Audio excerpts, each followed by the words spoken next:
আগে কেবলমাত্র একজনের ইচ্ছা অনিচ্ছার উপর ভিত্তি করে নিউজ প্রচার হতো। তিনি যা করতে বলতেন তাই নিউজ হতো।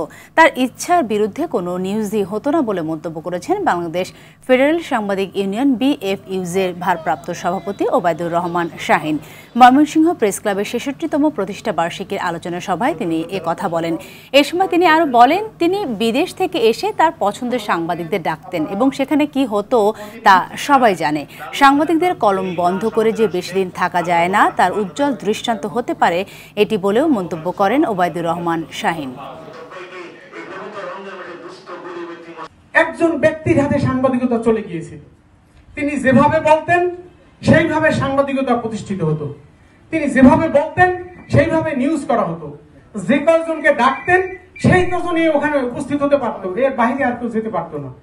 আর ওখানে গিয়ে কি হতো তা তো আপনারা দেখেছেন।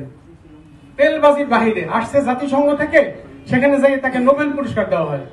এরকম তেলবাজি হতো একজন ব্যক্তিকে এই দেশে প্রতিষ্ঠিত করার জন্য, একজন ব্যক্তির এই দেশটিকে প্রতিষ্ঠিত করার জন্য। সেই অবস্থা থেকে আমরা এখন মুক্তি পেয়েছি।